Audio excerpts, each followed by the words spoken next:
I was originally brought to Portland to speak at the Jefferson High School last evening, an event that was canceled upon my arrival at the airport the night before last.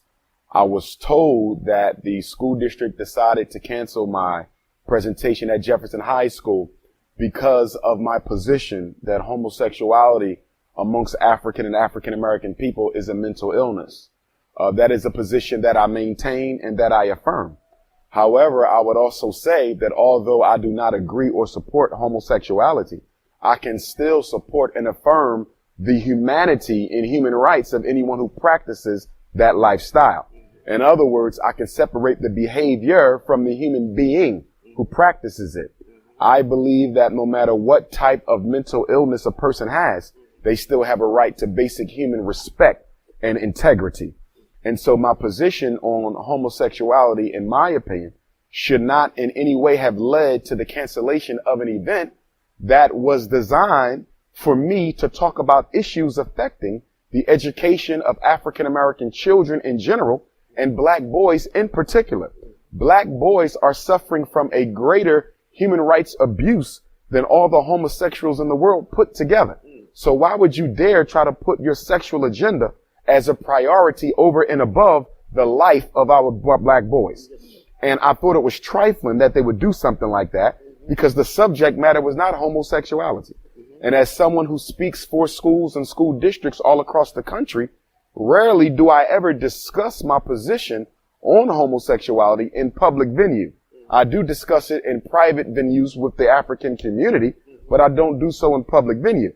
So if I'm not coming to talk about that topic, why is my event being canceled when we know that only 1 out of every 4 black boys is graduating from high school? We know that black boys have the worst college retention rate. We know that 2 out of every 4 black boys is under some form of supervision by way of the criminal justice system. The over special education and the over ADHD diagnosing and the over medicalization of black boys, in my opinion, is the greatest human rights abuse taking place on the planet right now. And it bothers me that they would use an opportunity for me to engage the teachers who teach our children and engage the parents who are raising our children and co-opt that event and try to turn it into some sort of a homophobic protest when I am not homophobic because I fear no man, gay or straight. So how can I be homophobic when I do therapy with homosexual children and adults? So there's nothing homophobic about me. I simply choose not to affirm your lifestyle. And that is a right that the Creator gave me when I was born into this world. And I don't have to justify it or explain it. And if you disagree with me, you have a right to disagree with me. As I said last night, there's differences between Muslims and Christians. But the Muslim can still respect the Christian's belief, even though he doesn't agree with it. The Christian can still respect the Muslim's belief, even though they don't agree with it. Okay? So why would we have an issue with individuals expressing their opinion when we all have a right to our own? I want to say this. I do not believe that the cancellation of my event had anything whatsoever to do with my position on homosexuality. I want to be clear. I don't think it had anything to do whatsoever with the homosexual agenda. I think there were heterosexual racists behind the cancellation of my event. I believe that they did not want me to come into this school system and speak of the miseducation machine as it's taking place in Portland. And they simply used the sexual agenda as a cover or a cloak to prevent me from getting a thorough understanding of what's being done to our children in Portland. So that really wasn't about homosexuality. That was about stopping me from empowering our people with the necessary information so they could fight back against miseducation, not homosexuality. They simply used that as the cloak and dagger to hide their agenda. This goes right in line with that pipeline. Yes. The pipeline from school. We talked a little bit on that. Yes, indeed. Yes, indeed. In my work, and I've been at this since the age of 18, I've been at this since undergrad, grad school, so forth and so on. And I've uncovered in my work that there's 5 stages in the miseducation of black boys. First, there is the miseducation itself, which is designed to teach our young men to hate themselves, to love European culture, and if possible, to effeminize him. That's the goal of stage 1. Stage 2, if they cannot break the spirit of the African American boy, they then move to psychiatric medication. Now we're going to force you to acquiesce to the miseducation machine and the educational oppression by giving you the medication. Because what the drugs do is it arrests the brain. It forces the brain to do what the spirit don't want to do.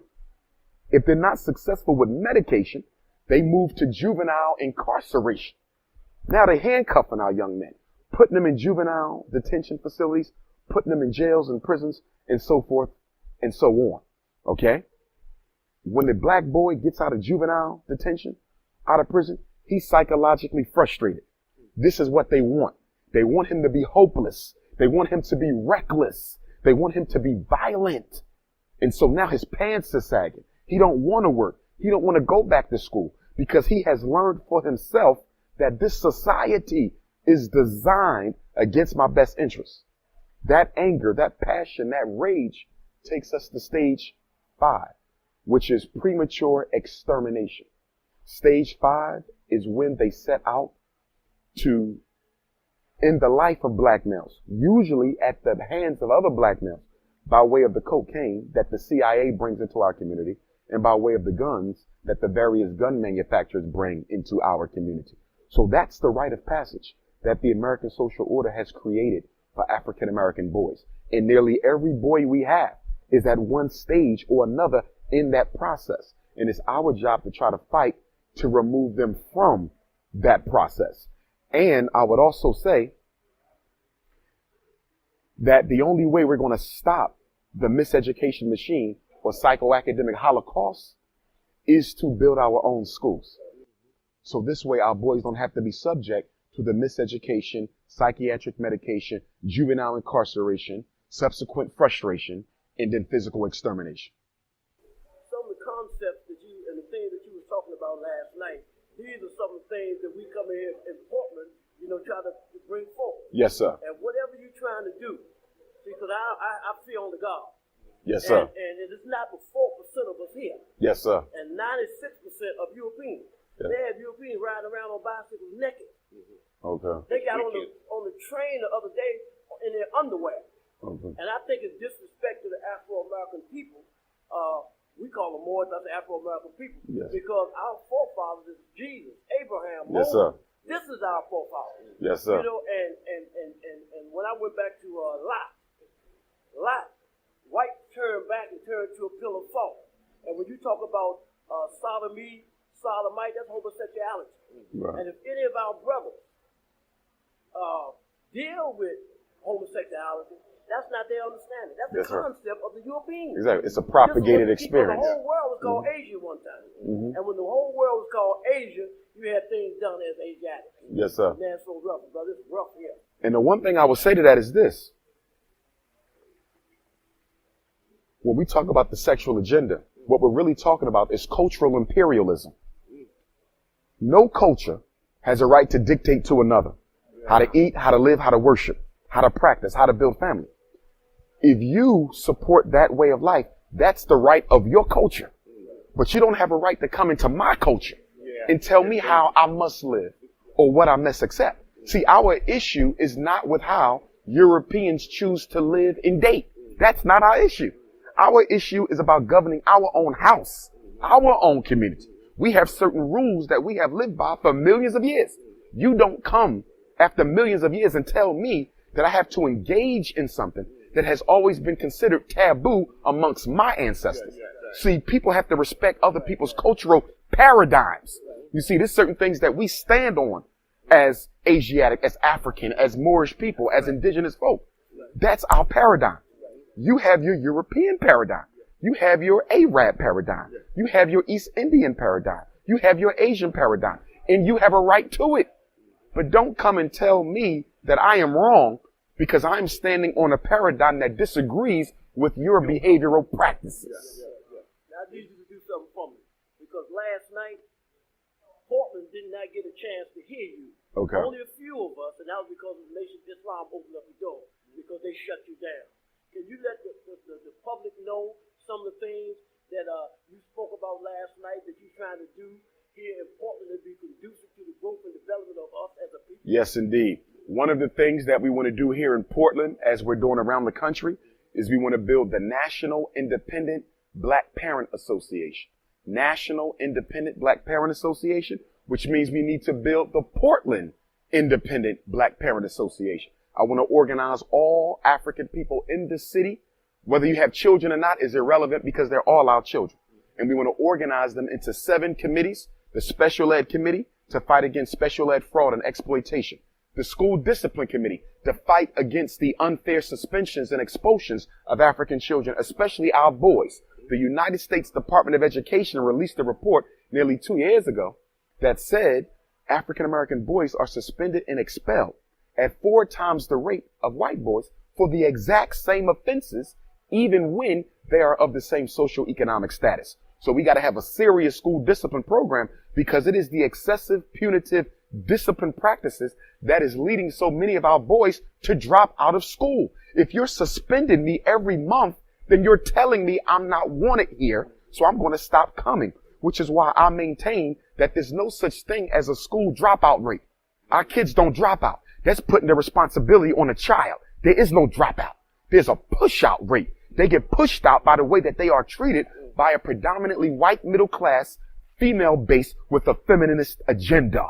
The school culture is not conducive to a masculine black boy. It is hard to succeed in school in America, public, private, charter, or parochial, if you are an upstanding, self-respecting masculine black boy. Schools are designed for the effeminate, not for the masculine. And when you are masculine, they will diagnose you.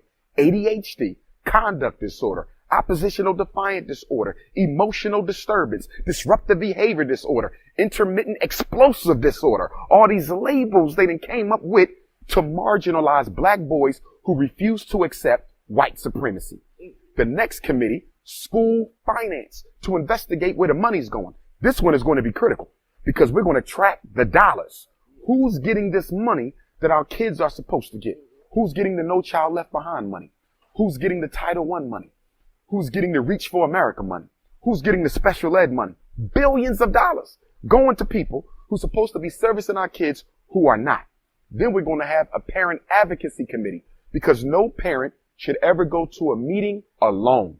You should always go with someone else. Never go to a school meeting by yourself because they will manipulate you. They will distort your words. They will lie and misrepresent you. So we always want a team of parents to go with a parent so they feel comfortable to defend their position. But what happens is we show up to the school by ourselves and then they come in with the school mafia, 15 school members to intimidate you by the amount of people present. So now you start backing off your position because you outnumbered. So what we have to do is send a team with every parent to protect them from what's happening. And I'm going to personally train the parents in the parent advocacy committee to make sure they understand what to say, what not to say, what to do, what not to do. We're going to be very meticulous in everything that we do. Then there's going to be a homeschool committee because a lot of our parents are ready to pull their children out the school. And so we need a homeschool committee to help them educate, give them curricular support, to assess the work that they are doing, and so forth and so on. And so the homeschool committee is going to be that transitional program that parents can put their children in until such time that I build the Frederick Douglass and Marcus Garvey RBG Academy for African Children, where we're going to teach science. All sciences, by the way, because I'm a Pan-Africanist, but guess what? The Moorish science need to be taught. So that's going to be in our curriculum. The science of the Nation of Islam will be in our curriculum. The science of the Nawapians, the gods on earth, the Hebrews, that's going to be there because we want to give them a universal education. They'll never get that in the public school system. We got to give them that. And education, properly done, at the conclusion of the process, the child can be nothing other than a god or a goddess if it's done right. Nothing other than that. So if they come out as anything other than that, then they were miseducated. Because there's no way you can say you were properly educated and you are not able to function politically or economically in a way that is conducive to your own society. European education is designed to make sure we fail. That's the purpose of schooling in any oppressive community. You have never seen a children go through any process controlled by the enemy that comes out to work in their best interest. So you have a curriculum for control, and you have an instruction for insubordination. It is not designed to teach you to take power back from the power holders. Last committee, social committee. We need a committee to support all of our single parents, our single father parents, our single mother parents. We want to put on positive programs, lunches, trips, teas, social, just to get them a break from the struggle of raising their children. I can tell you, brothers, one of the things that's motivated me so much to do this and to build the school is I've been in so many telephone conversations with mothers who literally cry on the phone. This miseducation thing is affecting the quality of life of our people. Crying, Dr. Umar, I don't know what to do. I done lost my job. They trying to take my kids. They forcing me to put them on medicine. They want them all in special ed, and I don't know what to do. When you keep hearing that pain like that, it says, come on, I got to get up and do something more than what I was doing. So the Parents Association is designed to protect our children until we have our own schools. I don't believe that we can ever make white people do what they have made up their minds not to do. You cannot make a middle-class white woman care about a black boy. It is impossible. Okay? She is not a natural stakeholder in his success. And because she's not a natural stakeholder in his success, she should not even be allowed to partake in his education. In therapy, if you don't care about the client, you can't help them. School is the same way. If you don't care about them 30 kids, you cannot teach because the child picks up the fact that you don't care. And then because they know you are disengaged from them, they disengage from you, but then they get blamed for not learning when the problem was the instructor wasn't prepared to teach them. The number one predictor of success in the classroom is not how much money the schools get, how much money the teachers make, whether the child grew up poor, whether he got a teenage mother. That has nothing to do with classroom success. The number one predictor, and this is their research, not mine, theirs. The number one predictor of success in the class is the teacher's belief in the child. Nothing else. Nothing else. So don't tell me they're not learning because you need more money. Don't tell me they're not learning because the books are too old. Don't tell me they're not learning because the school buildings are too... No, they're not learning because the teachers who you hired to teach them could care less if they did. They produce a criminal. Dr. Johnson. So what I'm hearing you say is there's a myth that there's learning disabilities. Really what we see in the effect of what's going on with our children is teaching disabilities. Yes. And there's a psychological and a psychosocial system here that is designed to allow or to suppress our children's learning. And in that event, it sounds like you have a system that is set up that if we engage, if we properly engage and take what you set out, that we can start to regain and uplift our children. Yes, without question. Sounds like the root here is it's not the parents, it's the children that help affect what's going on in our society. Without question. And I would add to that this. One of the things we have to make sure we give our children is a firm belief in themselves. An unquenching level of self-confidence and motivation. Everyone needs that in order to make it in this world, especially in a racist world. But by putting them in public school, they get their self-esteem destroyed by the white teachers.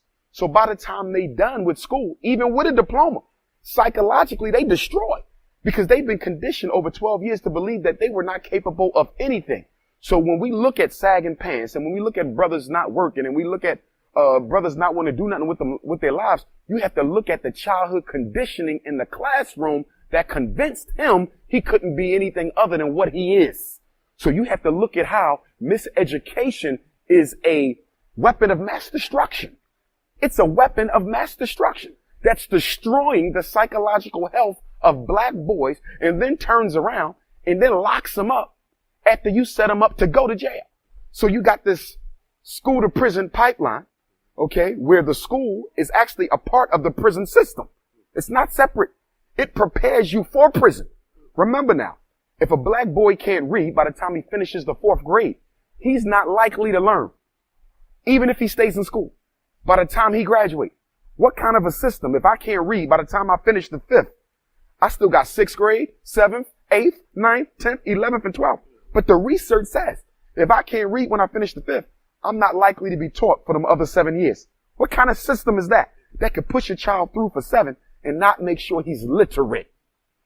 But they count on that because the average reading level of a black male inmate in America is 3rd grade.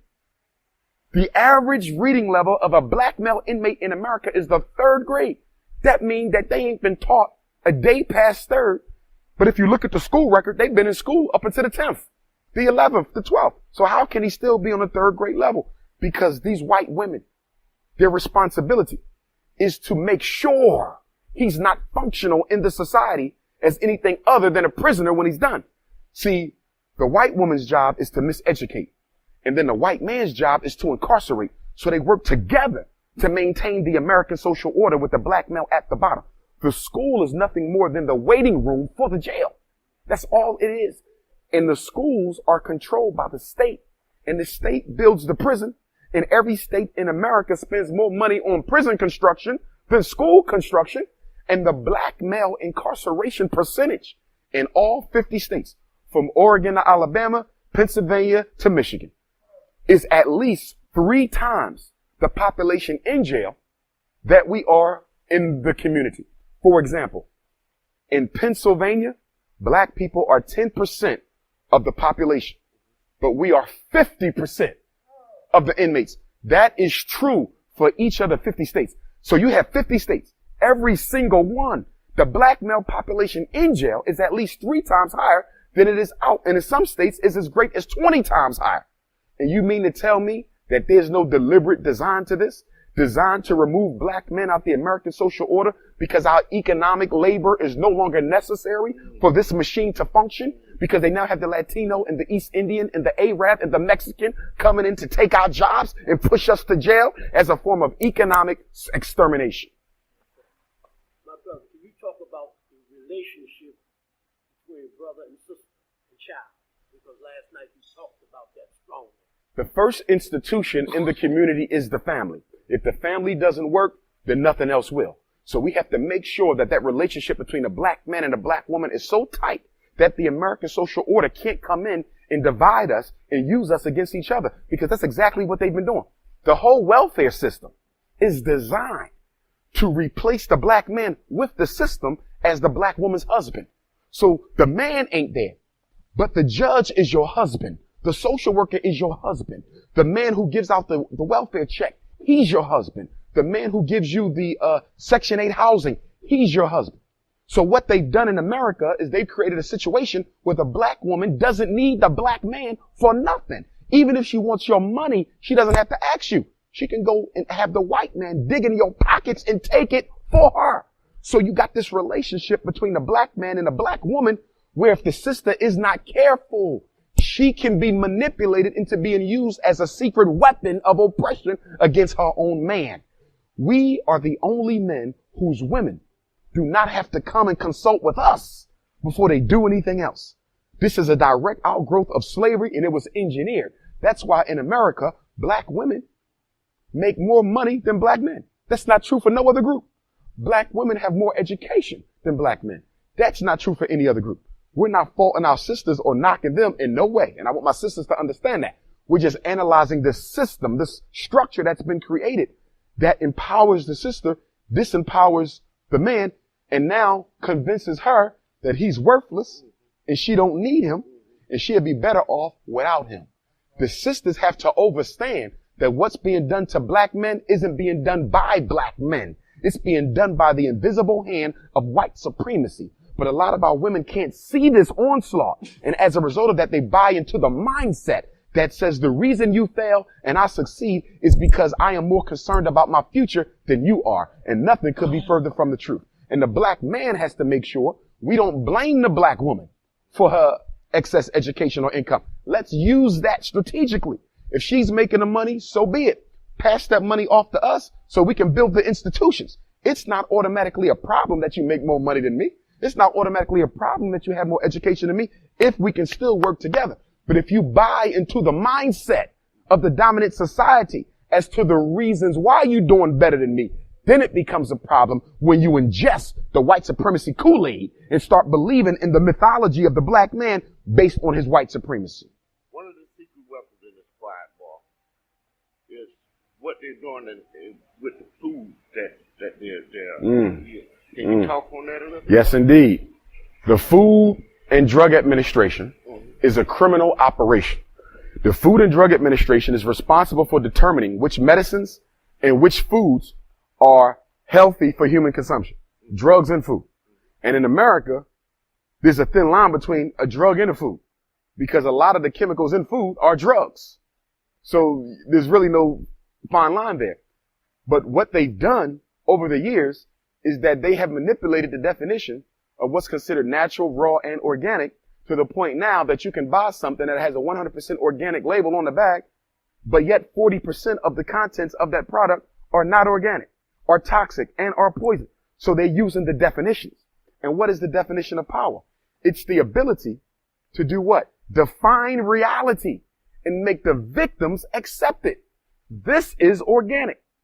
You buy into it. You accept it. This is freedom. You buy into it. You accept it. This is normal, healthy behavior. You buy into it.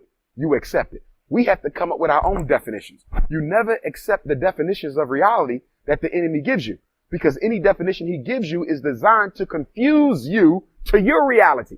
See, confusion is the weapon of oppression. If I can get you to not understand what's happening, you will stand still until you find out. So you keep confusion going. That's exactly why the CIA brought drugs into the community back in the 60s and 70s to neutralize the black power struggle. They say if we